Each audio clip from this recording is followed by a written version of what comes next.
The loudest sound in the world isn't a scream, my dear, it is a sigh.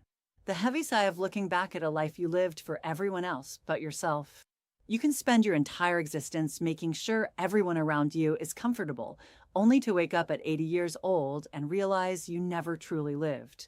Stop setting yourself on fire just to keep other people warm. Stop begging for a seat at a table where you aren't even respected.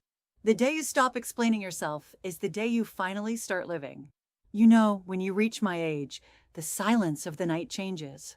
It stops being a time just for resting your bones, and it becomes a time for remembering.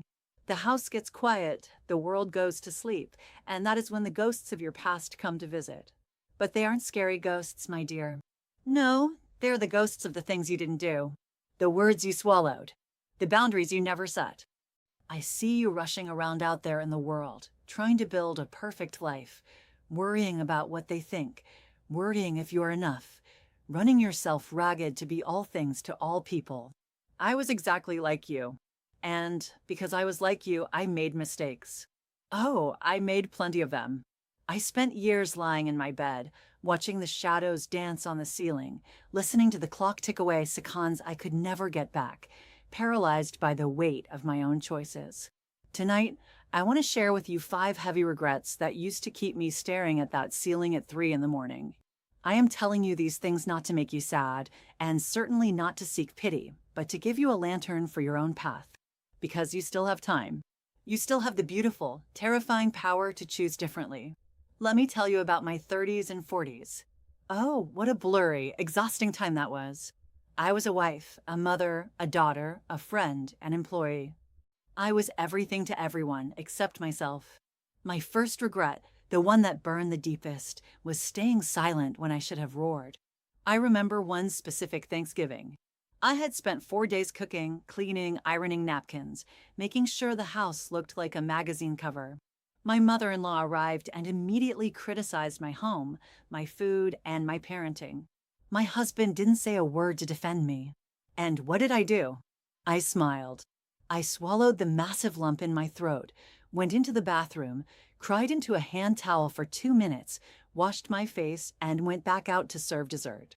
That was the story of my life. I was a peacekeeper. But my dear, I learned the hard way that when you keep the peace for everyone else, you start a brutal war inside yourself. I let people disrespect me under my own roof because I was terrified of being labeled difficult. My second regret was waiting for the right time to chase my own joy. I had a profound dream of painting. I bought the canvases, the brushes, the expensive oils. But I put them in the attic. I told myself, when the kids are older, when the mortgage is paid, when I have more energy. Do you know what happened to those paints? They dried up. They turned to solid stone in their little metal tubes. The right time is a myth, my dear.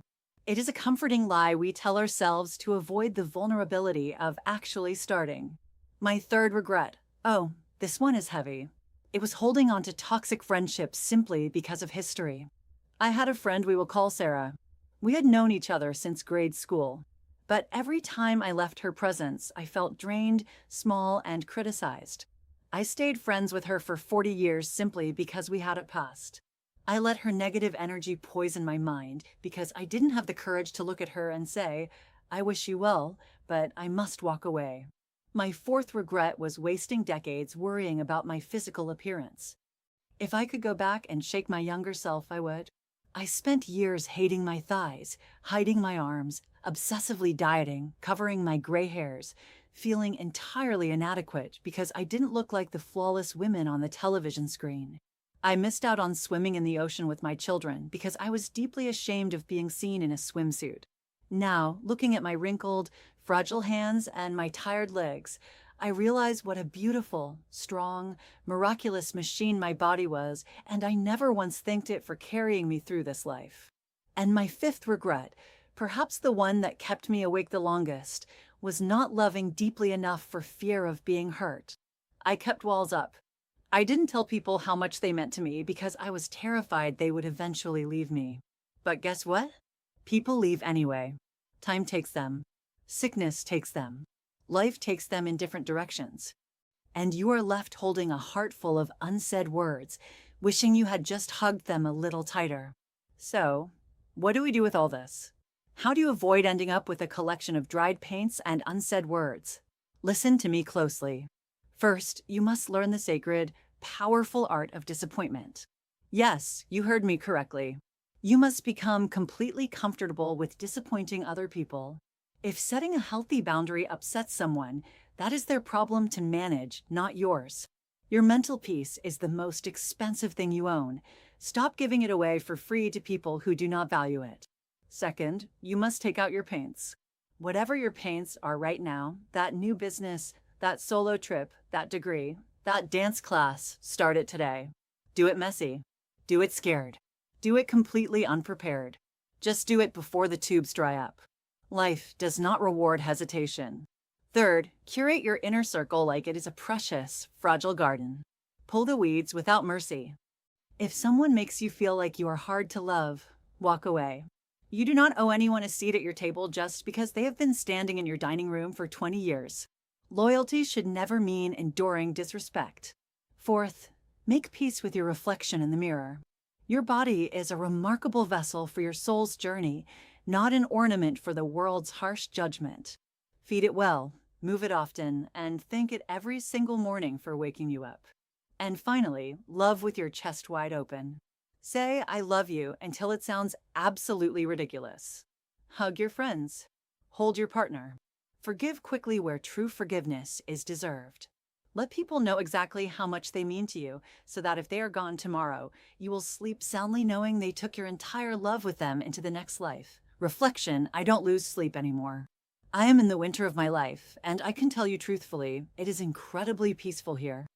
But the peace only came when I finally forgave myself for those 5 regrets. We do the best we can with the tools we have at the time. I was just a woman trying to survive, just trying to make it to the next day, just like you are right now. But I am giving you my tools now. I am handing you the heavy iron keys I had to forge in the fire of my own agonizing mistakes. Look at your life right now in this exact moment. Which of these regrets are you actively building today? Which silence is choking you? Which dream is gathering dust in your mind's attic? You have the beautiful, terrifying gift of time. You can wake up tomorrow morning and decide to be a completely different person. A person who speaks up. A person who creates. A person who walks away from disrespect without looking back. It will not be easy, my dear. It will be the hardest thing you ever do, but nothing worth having ever is. As the embers in the fireplace start to fade and the night grows deeper, I want you to remember this one undeniable truth. Your life belongs entirely to you. Not to your parents, not to your spouse, not to your children, and certainly not to the strangers whose opinions you spend so much time worrying about. It is yours.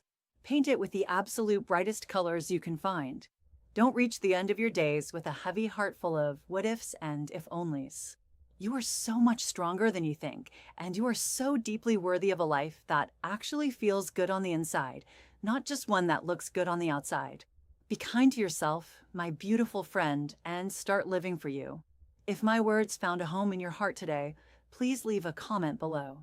Tell me which of these lessons you needed to hear the most, or share a regret you are actively working to overcome. Don't forget to subscribe to our little community here, and please share this video with someone who might be struggling in silence. We are all just walking each other home in this life, and I am so profoundly glad we get to walk together. Until next time, take very good care of yourself and sleep well tonight.